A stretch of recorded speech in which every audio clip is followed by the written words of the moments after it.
Are you ready? Awesome. Good morning, everyone, and welcome to this panel titled Youth Perspectives on Youth, Peace, and Security.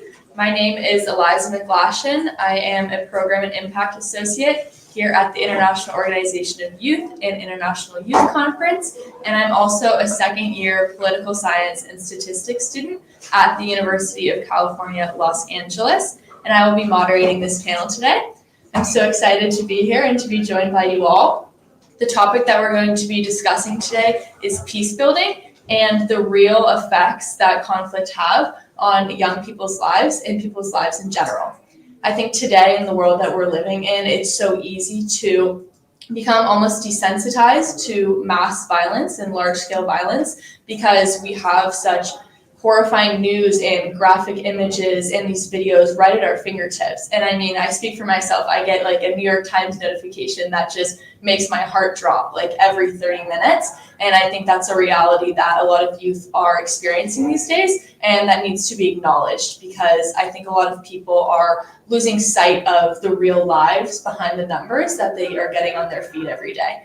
So what we want to do with this conversation today is to kind of recenter the conversation and refocus the narrative back to these real lives that are being affected and the real negative consequences that living through times of conflict and living in these conflict zones how it can actually affect these real people, to kind of contextualize the other conversations that we're having both here at the International Youth Conference and just in general as we move forward as a world. So yeah, I think it's a really important conversation to be having right now, and I'm super excited to be here with you all. I think you all bring like a very diverse panel to this dialogue and a lot of unique perspectives. So I'm super excited to hear from you all. And with that, I think I'm done talking, and I'll pass it to, we can go down the line this way, and I'd love if you all could introduce yourself, both just yourself in general, what you do, and any like connection that you have to peace building, conflict, studying it, living through it, any lived experience you want to share. Yeah, go ahead. Start with you. Hi, good morning, everyone. My name is Christelle Mudor. I'm actually from Florida, so it was a drive, but appreciate you being here. Thank you. I'm actually the founder of Gentify IT, which is actually one of the largest youth-led nonprofits for Haiti, and we're basically a Haitian diaspora, basically learning more about our culture, but also giving back to our city, but also to our culture and our people overall. And so far, we actually have school initiatives as well, where we have ambassadors from Canada, France, and also to Florida, and also two in New York as well. And yes, and we're still growing and we're still learning and just trying to get everyone to hear the word about what's going on in the Haitian diaspora. And on top of that, I have been part of the United Nations General Assembly for the 6th one. And I was also helping Republic of Guinea with basically peace building and security threats. And so I do have a lot of peacekeeping tasks that we have been part of in that sense. So yes. Amazing. Thank you. My name is Casey Sherman. I am also from Florida, initially from Parkland, Florida, and first became involved in peace building work and grassroots organizing as a whole following the shooting at my high school in 2018 at Marjorie Stoneman Douglas High School in Parkland. And immediately following the shooting became deeply involved with the March for Our Lives movement, specifically the event in Parkland. March for Our Lives as a whole grew to be one of the largest youth-led gun violence prevention movements, with marches all around the world. And the event in Parkland specifically ended up galvanizing over 30,000 people to gather and demand change and start to work towards something different. And from that became really a pivotal moment for me, and going on to then co-found a nonprofit organization called Empower the People, which is dedicated to youth civic education and engagement, and really grounded in this belief through my own experiences of what youth really have the power to do and change in this world, and built a civic education curriculum that is in all 50 states and has been serving up to 50,000 students a semester to really implement what they're learning around civics to take action and really pursue a project to affect change in their communities, and guiding through that process of understanding your own potential and power to change the way that things are. And I now work as a social and environmental impact consultant, working with companies and nonprofits to help them actually put purpose-driven strategies into action. Thank you so much, both of you. Hello, my name is Liliana Fan, and I am the research co-lead of the Space Generation Advisory Council, and I'm also the NYU ILJ Space Law and Planetary Law Scholar. And I do more on research side, and my focus is mainly on international law and international security. And with SGAC, I've been leading an international team researching on security issues in outer space. I think that outer space is kind of like a neglected area for international security because I know that there are a lot of like conflicts terrestrially and that there are a lot of like issues nationally and internationally. However, if we look in outer space, there's actually a lot of issues going on as well. And it also has a lot of potential to solve some of the terrestrial conflicts that we have currently. So our research team kind of brings this lens into the global discussion in the UN space. And we're happy to announce as well that I've recently completed a paper on dual-use technologies and governance, as well as AI governance in outer space, so that we could enhance space security. And we'll be presenting this paper in the International Astronautical Congress in just a few weeks' time. So that is definitely really exciting for our team. And as part of SGC, we also get the opportunity to go to UN spaces to advocate, as well as to observe the global discussions about space governance. And I think it's really important to include, youth kind of like empowerment and also youth discussions in UN spaces. So I was very lucky in the sense that I was chosen to be a youth delegate to UN COPUS this year. So I was able to kind of like firsthand experience how global discussions take place in the USA space. And also I do maritime law as well. So I was a student researcher in the International Maritime Organization for the MSc conference. And for that, I've written a dissertation on human trafficking at the high seas and how we can tackle this issue. Because I think that there are a lot of people who flee conflict, or there are a lot of people who are vulnerable and just wants a better life in another state. And they kind of engage with fishing in the South China Sea or like in the Mediterranean Sea. And as a result, they're exploited. And we need to find a solution to resolve the problem of like human trafficking, specifically at sea. At the same time, conflicts don't just happen, and like human rights abuses don't just happen on land, but also on sea, on the high seas, but also in outer space. Thank you. Hello and good morning, everyone. My name is Mursal Rahim. I'm from Afghanistan and I recently graduated with MPA degree from Cornell University with concentration in human rights and social justice and minor in peace and conflict studies. And I also hold a bachelor degree in law from Afghanistan, and I have been working in law field and in peace and conflict studies. And my research more focused on how is the role of women and girls with bringing the peace, because they are the people who are affected the most.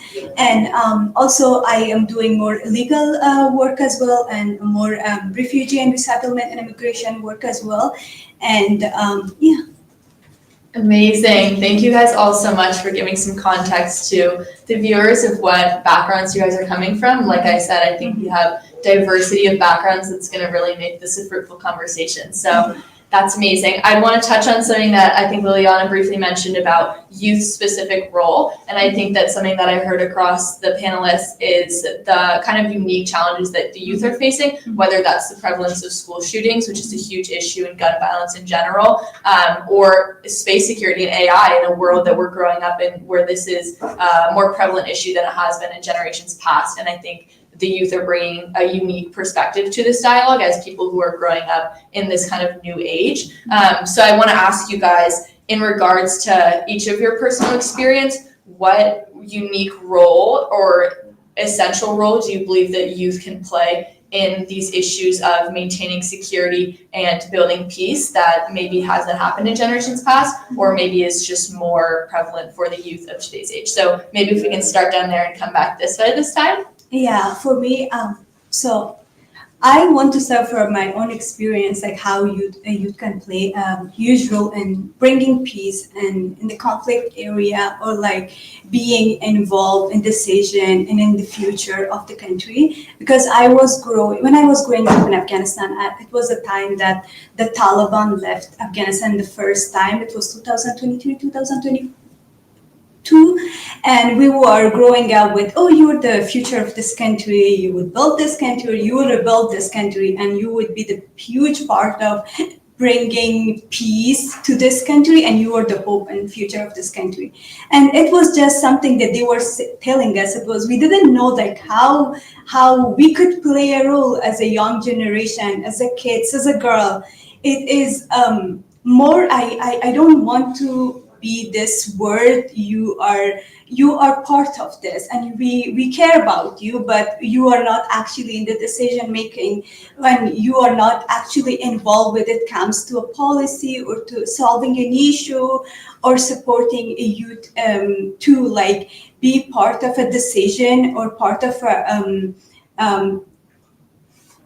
resolution that comes for the peace and solving the peace. So I think what I believed is, and what I believe now is involving them more with decision making when it comes to peace and conflict, because the young generation, especially women, girls, and when they are younger, they are most affected and they have a lived experience, so they can come up with better solution, better ideas, and as we all know, the creativity is amazing. So yeah, I think making them more involved in decision making or bringing new solution. Definitely. Rihanna? Yeah, I definitely agree with everything you've just said, especially about bringing youth into decision-making spaces. Like a lot of leaders, they talk about us, they talk about like youth, they talk about children, but they don't really include us in decision-making spaces. And I think that is particularly important nowadays, now that we've realized that youth have lived experience and different experiences from adults. And I think it's really important to include our perspective into decision-making as well. And personally, I think a personal story would be that joining SGAC, because our community is people under 35 years old, so a very young kind of like youth network as well. And we get the opportunity to kind of like engage in academic research, as well as like some of us attending some UN conferences. And I think it's really important, like this personal story really tells me how essential it is to have youth in these decision-making spaces, because when we did our presentations and when we were at these spaces, I've realized that youth has like very creative and like new perspectives into how we can govern these spaces in the future. And these are thoughts that maybe current leaders have not really focused on or have not really talked about. And also seeing how youth have actually made change in these spaces has been a very phenomenal scenario for me, and very phenomenal situation that I've seen. And we have actually managed to kind of like persuade certain leaders to think in a different way. We have given them more creative solutions. And I think that is very important. I think it's important for youth to also have a voice and also to be involved in decision making, just like what you've said.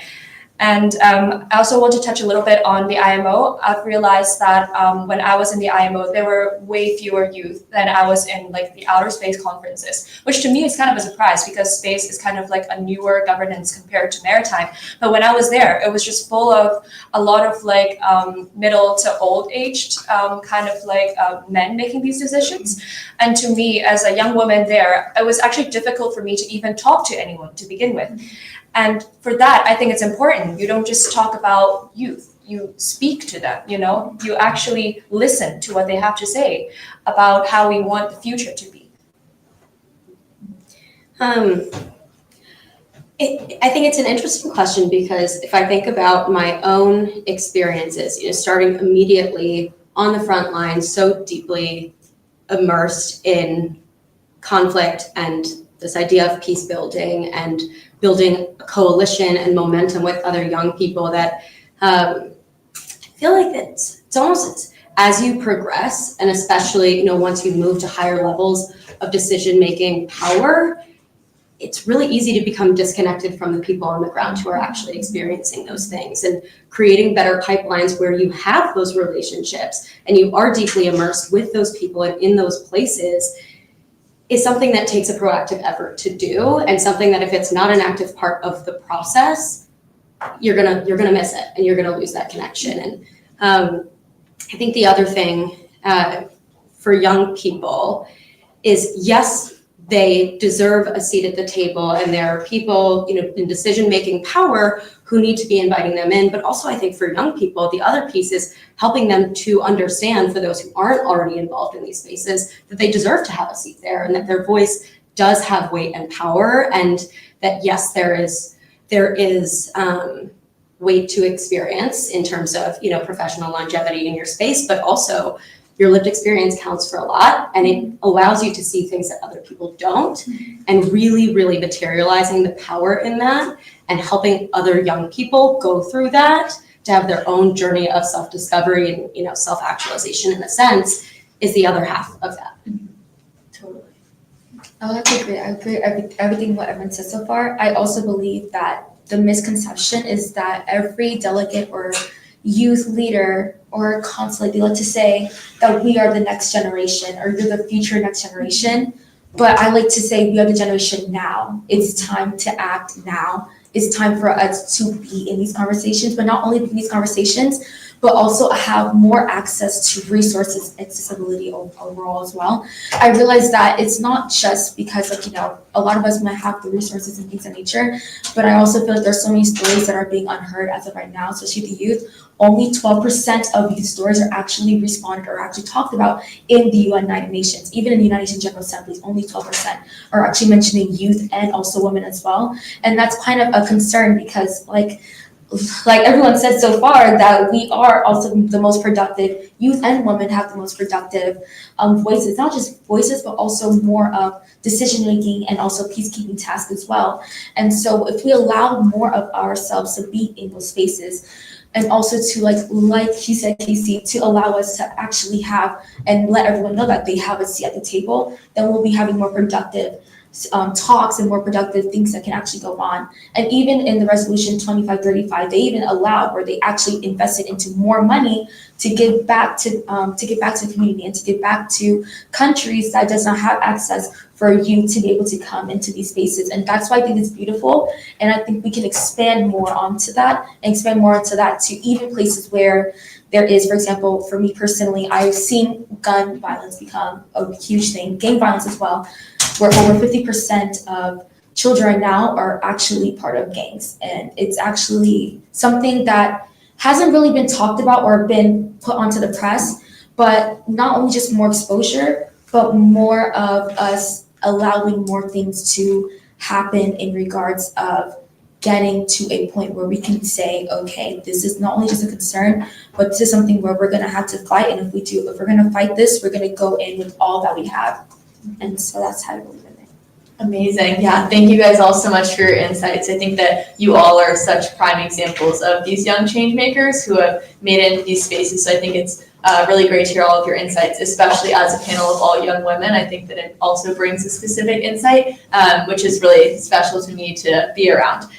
So I kind of want to touch on some things that you guys said. A lot of you mentioned different hardships that people face when trying to build peace, whether it's what you were saying about disconnect from the people on the ground once you make it into these decision-making spaces, which I totally agree is a big issue, and then also the kind of narrative of you're the future rather than you are the present, and we need to be including you now rather than writing you off as the future, because then that also, you have all this pressure of being the next generation that's going to carry forward the country, as you mentioned, but then you're not actually included in the spaces where you're allowed to do that. So then you're kind of written off as, oh, they didn't accomplish this, when you really weren't allowed to, while simultaneously you had all this pressure on you. So I would just kind of like to ask, in a general sense, what are some of the biggest challenges that people who are trying to build peace are facing in this world, especially youth and especially women, if we want to be touching on that as well? So yeah, if we could start with you again, that would be awesome. Yes, of course. So I would say it's more of being silenced in a sense. The government, there are so many governments where they have said, yes, we express freedom, we want you to raise your voice, we want you to talk about these things. but yet there's not, like I said, exposure. Knowledge is exposure, but there's also not a sense of where are we actively, productively allowing them to have that space and freedom without feeling as a threat to the government or as a threat to democracy or a threat to actual persistence and perseverance. Because we can't say one thing and then we do the opposite, but we tend to do that a lot where we say this and allow it, but then free speech has been silenced a couple of times, even in this country as well, and even in my country, Haiti as well. It's been atrocious right now what's going on. Drone strikes were happening, 8 children were killed, and the press only covered that literally 3 days, 2 to 3 days later, and it was only if you knew about it. If you knew about it, a lot of people didn't know about that. A lot of people didn't know about children who were dying or teachers protesting in regards of that, and it's all because of it's mainly not just being silenced, but also what are we trying to hide? If you want voices to be heard, we have to not only allow for this to happen, allow expression to be heard, but then you also have to allow voices to be okay and to feel okay. But if you don't feel okay saying it, then how many voices are restricted right now? So many people right now are restricted or having fake accounts or anonymous accounts or even doing things without, doing things because they're scared. Mm-hmm. If you feel scared to talk, then no one's going to talk at all. And that's what we're seeing right now. And so for us, we're blessed enough to be able to speak and have First Amendment speeches, even though it might feel limited at times. But we're able to talk for people who are in Gaza right now, who are dying, the children who are dying, the mothers who are trying to just basically save their kids. And even from my country as well, where I have to talk to my family members in my country. I have to talk to them through WhatsApp, or my little cousin who came from Haiti, where she has to talk to me about her experiences, where she had to hear gunshots, like when she came here, she had to hear gunshots in the capital city, Port-au-Prince, before she even got to here. And she's like, it sounded like fireworks, Christelle. And I said, that's not fireworks, that's gunshots. And she said she had to pretend as if it was fireworks, or pretend that was a happy space for her in order for her to feel safe or feel comfortable in a sense. So it's like they're faking it till they're making it, but in a sense, at the end of the day, they still didn't have that protection or that peace that they had before. And so it's very sad, but that's what I'm here, to teach, and just also teach people about other people's experiences, that people are silenced, but we can be the voice for them. So when you're silent, you don't have to speak out of fear, but speak out of prosperity and speak out of perseverance, that you're gonna be able to talk for them. There are a couple of different things. There are the challenges. I think one as an individual who has experienced conflict and is trying to address it, your own personal tension. And then I think that there's the challenge of actually building momentum around the thing that you're looking to change. So first, as an individual, if I go back 6.5 years and thinking about immediately after the shooting, stepping into this role, also, again, immediately, largely because I had no idea what else to do with myself and needed to channel all the things that I was feeling into what felt like something better and productive. And really something that made this thing that I had experienced worth it in some sense, and that some good would come out of me having had to deal with and process this awful thing. And 17 people dying for the sake of what? And from there, when the march in Parkland came, and standing on the stage and seeing 30,000 people in front of you who are all, you can feel this anguish, passion, fear, heartbreak, determination, all of these things, it's palpable in the air. And there was this shift that I felt inside of myself of this very real sense of empowerment, but also deep responsibility to move that work forward. And I had this platform, and there, again, with 17 people dying, just one segment of many who are dying from gun violence every single day, how do you possibly justify to yourself that you shouldn't continue doing that work? Mm-hmm. And so continuing to do that, and then moving into empower the people and building an organization that ultimately did really create a lot of good for a lot of young people and helping them go on their own journeys, in part of my own desire to not have it feel like it's just me and just these people who are carrying the weight of all of this. But then, you get to a point where the tension between your grief and your gratitude for who you are and where you are becomes really a source of pain too. And figuring out as a young change maker, how do you continue to push things forward and build towards peace while also taking care of yourself and also feeling all the beautiful things that exist in this world and helping other people have more of that too. So I think there's that individual internal tension that happens when you're a young person who sacrifices their childhood at a very young age to take on a lot more than they should ever be responsible for, because who else is going to do it? And then on the other hand, the external sense of what the challenges are in front of you is, how do you actually get people to care? When the people sitting on this panel represent significant conflict and trauma, but it's also, this much of everything that's happening in the world. And how do you get people to pay attention and actually buy in and work with you to move the needle in the ways that you're asking them to? Especially when you look at everything that's happening, like how is your story supposed to break through that in a way that really is meaningful and tangible? And I think right now, part of what I've been thinking a lot about, and I think especially throughout Climate Week and UNGA has been a huge recurring theme, is how do we think outside of the box? And it's really about pooling resources and momentum and looking at those intersectional opportunities to collaborate together in ways that we maybe wouldn't be thinking about.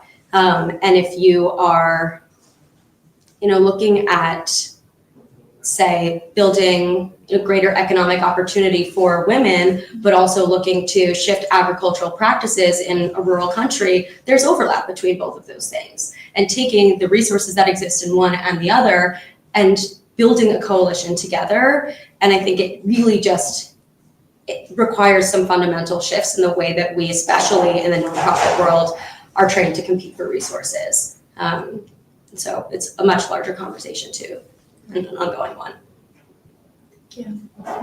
I definitely think that the stress that we as youth feel, and also the fact that we think that if we don't do anything at all, nothing is gonna come out. Yeah, and also I think we are also people who are very perseverant, and we do care, and we try our best even in our free time to do all these advocacy and all these research to put the youth voice out. But sometimes we could burn out, we can feel overwhelmed. We have our own problems to solve in our lives. We have our education and all of that. And if we don't include more people in these spaces in order to, kind of spread the stress out, and also the fact that you see another youth doing things in the same space, you could collaborate, you could share your experiences. It makes you feel less lonely in the space. But definitely, I think now we don't have enough youth in these spaces. And sometimes you could feel quite alone in some sense, that you're the only one who is, trying your best to put a message out. And you do feel the stress that you are representing, a youth population. And you do feel that you need to kind of constantly do something, constantly put research out and all of that in order to make sure you continue to be in these spaces and you continue to be represented in these spaces. And I definitely think that more direct conversation is necessary with leaders. As you said, a lot of youth, we're silenced. Even though I am a delegate in the UN spaces, sometimes I do think that leaders refuse to speak to us. And there are a lot of times we have some youth presentation or sharing in some UN sessions. And I could see delegates literally walking out of the room during those times. I totally understand the formal kind of meeting and discussions are very stressful and very tiring because it runs through the entire day. But it's not a break. A youth presentation is not equivalent to a break. So even making into these UN spaces is difficult to begin with. And when you do make it to these spaces, you kind of feel oh, finally, they're gonna listen to us. Or this research that we've worked on for the entire year, they're finally gonna listen to what we have to say. But then they walk out of the room and there are only a few left in the room and you're just will they even listen to us? They're recorded, but do they really, kind of watch the recordings? I'm not sure, but I definitely think that there has to be direct conversation and that youth participation should not be symbolic, It shouldn't be just oh, we have this youth competition, youth video competition or kind of oh, youth representative here, but we just let them do their thing in these spaces. And I remember one of the other challenges I've faced personally was being in these spaces and not knowing what to do. Like when you make it to the space and no one gives you like a guideline as to, oh, as a youth delegate, this is what you should be doing, and you should be speaking to leaders, blah, blah. No one tells you that. And no one actively comes to speak to you either. So it's a little bit kind of like awkward sometimes when you're in these spaces and you're like, oh my God, these people are so much older than me. They're so qualified. They're all professionals. They have been in government for so long. How do I even begin to talk to them? Is it appropriate to talk to them now? Or should I do that later? Like no one really teaches you, like in school or like anything, to let you know what you should be doing in these spaces. And I just learned through experience. I see what other youth do, and I kind of like do a little bit of research as well on, blogs of like youth being in these spaces, and to see how they kind of like start talking to people, how they engage in these spaces to maximize advocacy. And personally, I've also like been through some younger ones, but definitely recently I've been a part of GYCT to prepare for COP30. So they also do some training and what you should be doing in COP and how you should be leveraging and how you should be speaking to leaders and maximizing your advocacy.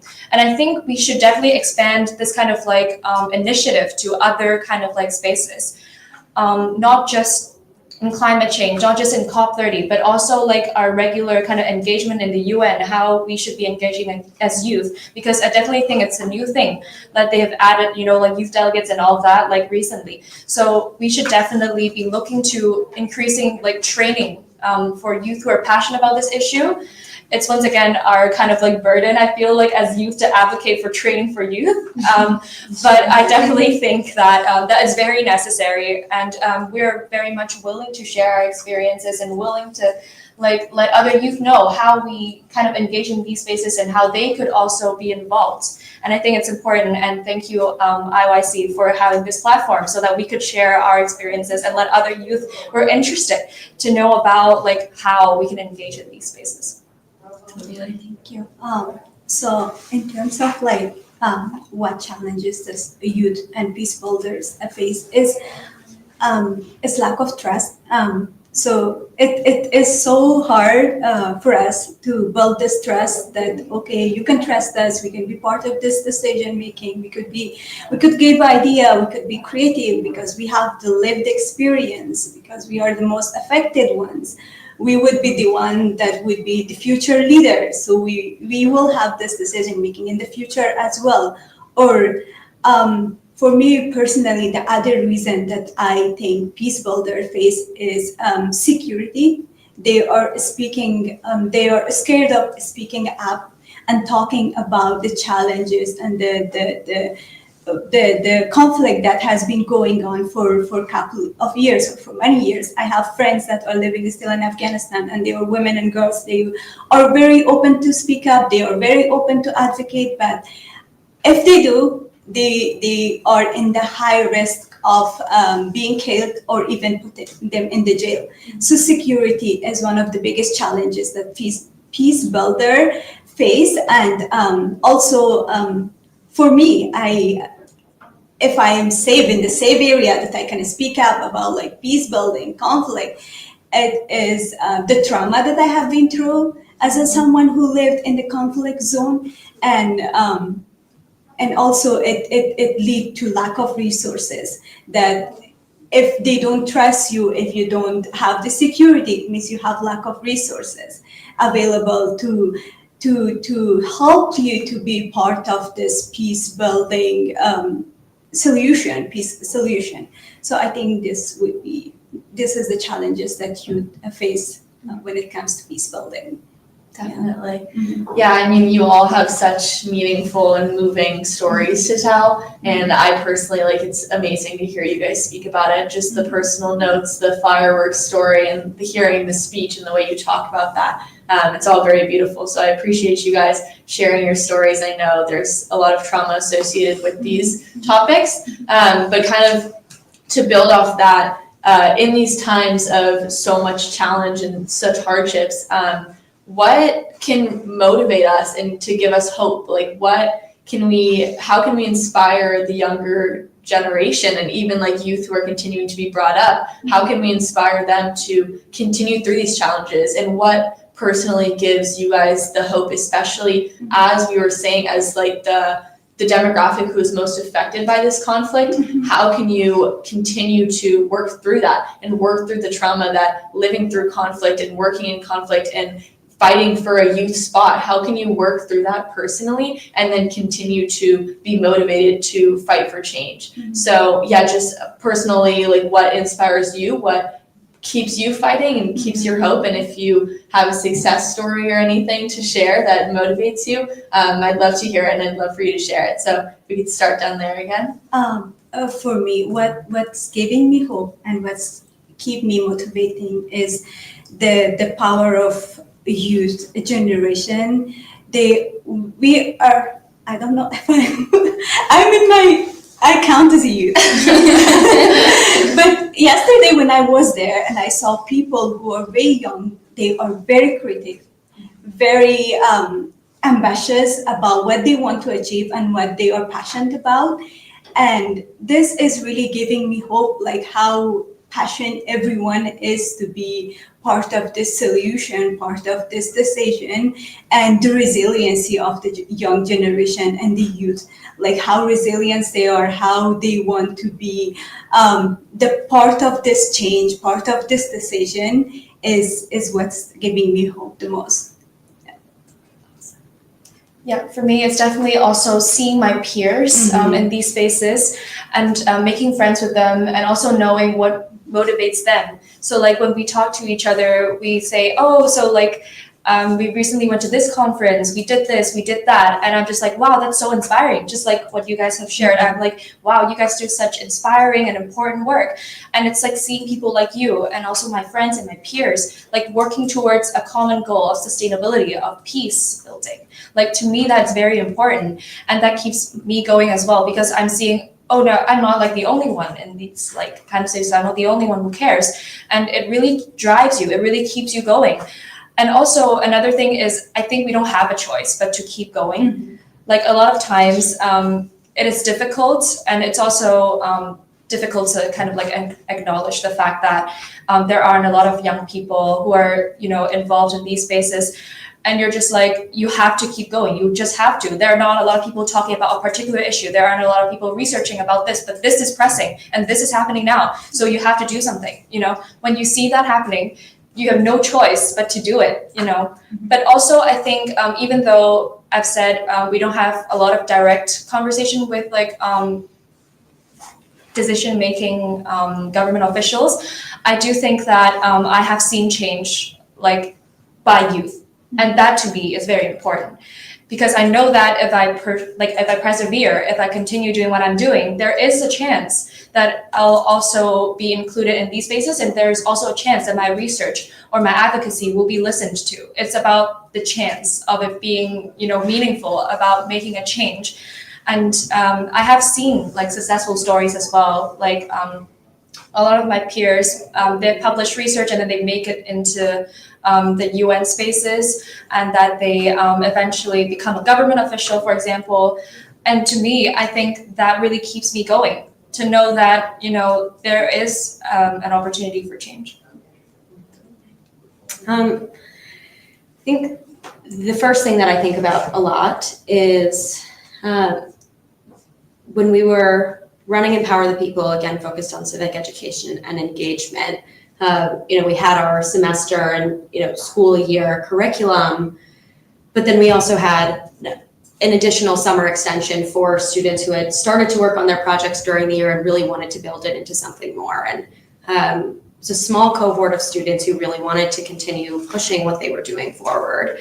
And watching their evolution and growth over the course of that 6-week program, and then continuing to see them now, not only pretty immediately after that, the discussions that we had with them about how this experience with Empower the People and with our Civic Action Project had fundamentally shifted the way that they believed in themselves and what they were capable of in this world and what they imagined they were possible of doing. And then for several of them going on to apply and get into and now graduate from really ambitious and wonderful universities and continuing that work and knowing that the space that we had cultivated was such a formative experience for them and that it worked. And thinking about the ripple effects that had, as much as it was taxing for me and it was difficult for me at a lot of points, what the good that creates is huge. And I think second to that is the world is a very tumultuous place. The rules are changing all the time. And as frustrating as that is, I think at the same time, when everything you believe to be true, or the rules of the game that you've finally figured out get thrown out the window, it forces you to think differently because you have no other choice and you have to. And I think what comes out of that a lot of times are conversations that never would have happened otherwise, ideas that never would have happened otherwise, and new levels of creativity that again never would have happened otherwise. And so amidst all of the chaos that exists in the world, I think there are a lot of really beautiful things that are coming out of it, things that I think will uplift voices that have not previously been part of the conversation, change the dynamic of conversation, and move forward with new solutions that wouldn't have been possible, and ideally new coalitions across people. So I think there's a lot that we don't know yet, and the world is again constantly changing, but I think part of the beauty is the process of that. And I think to not let yourself get lost in the chaos and transition and enjoy that that's the thing, and that really forms the larger change that you're able to make.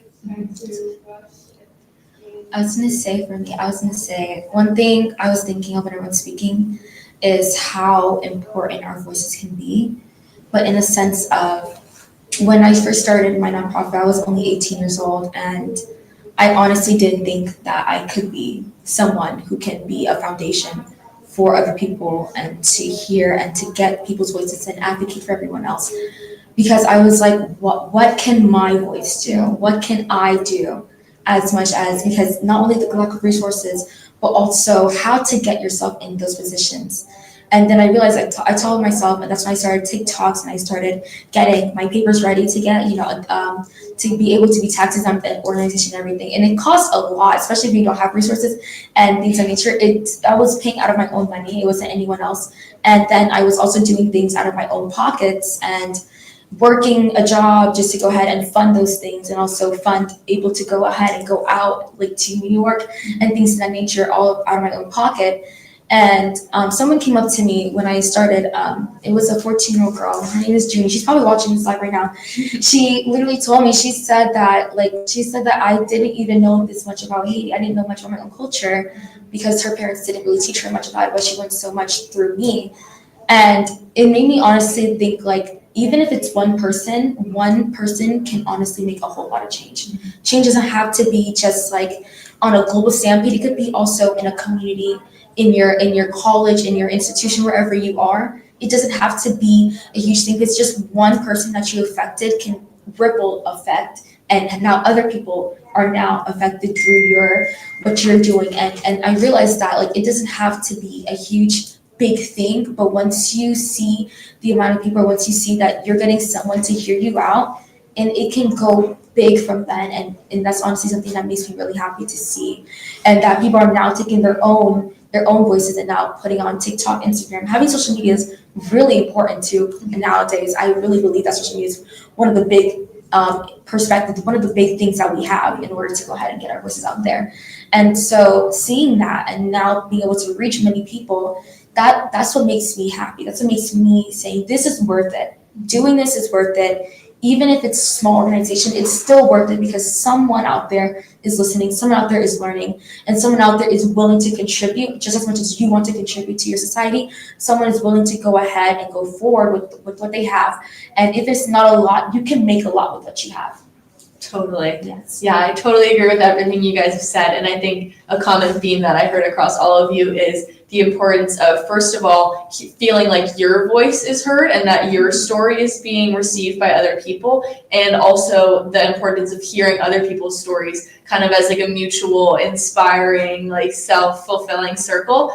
So I thank you all for sharing, and I hope that people watching are getting some of the same sentiments of inspiration, because I'm definitely feeling inspired by you all and your all unique perspective on this. So we're almost out of time, but I'd want to close off with asking, so one of the things we like to do at the International Youth Conference is listen to what is important to the youth and listen to the conversations that we have in this space, and then bring it to people in the United Nations and say, this is what youth want, this is what youth are saying, this is what's important to youth. And we've done that, like, you know, policy papers, taking ideas that we do at the conference, putting it in like policy language and pushing it forward. So I kind of want to center this conversation around that and ask you all if you could convey, you know, something to the decision makers at the United Nations, whether it's how you would like to see youth be involved more, or what your community that you represent, especially from conflict affected areas, if you have a message that your community is not able to voice to the decision makers at the United Nations, if you, any kind of message that you would want to convey to them. I'd love if you all could share that briefly before we end. If you want to start. I was going to say, for me, I would say more peace building initiatives. I know we always say that, but I feel like if we're going to go with something, peace shouldn't be decisive. It shouldn't just be like, you know, in a distinct country. Every country should be able to have peace and security, just like this. People talk in this nature. So if we're going to go take all the risks that we need to take. If we need to go forward with things, even if it's in a conflicted area, we need to go forward with it and put all our efforts and resources, because that's who we're trying to reach out to. That's who we're trying to help, in a sense. And if we're trying to help them, it shouldn't be decisive. It shouldn't be just us, like a specific point in period. It should be as much as we can. Go ahead and have those UN task forces coming out. Go ahead and having those and allowing resources to be able to be accessible to everyone. Even if we can't reach them, we can reach them in some way or another. I think just point blank, don't let yourself disconnect from the people on the ground. Mm-hmm. Totally. Perfect. Yeah, I would say don't just speak about us, speak to us. And also, in response to what happened in G20 meeting yesterday, I just also want to say everything is connected, and we should listen to interdisciplinary like voices. And economic development cannot happen without peace and without like a lens in terms of like the gender differentiated harms, how different people are facing different challenges. You have to listen to them. Like economic development cannot happen without peace. For me, believing in it, like from where I'm coming from, I always hear peace as a wish for all of us, for many generations, for past 20 years. If you ask any Afghan, their wish was, I wish peace in this country. So it was just a word, not a real action to see like how peace would look like. Like I have never experienced being in peace in my country. So I would say like show peace and bring peace in action, not just talking about it, not just having all these meetings, all this verbal things. So we want to see the peace and we want to like experience the peace. Perfect. Awesome. Those were great messages, and I hope that we can amplify all of those through this and beyond IYC. So I thank you all for coming here today. We're ending perfectly on time. And yeah, this was a really amazing panel, and I thank you all for the insights that you brought. I think it was a valuable conversation. Thank you. Of Thank you course. so much. Let's see if I can figure out how to end this. Let's see. Is that it? Did it end? Wait, oh, there you go.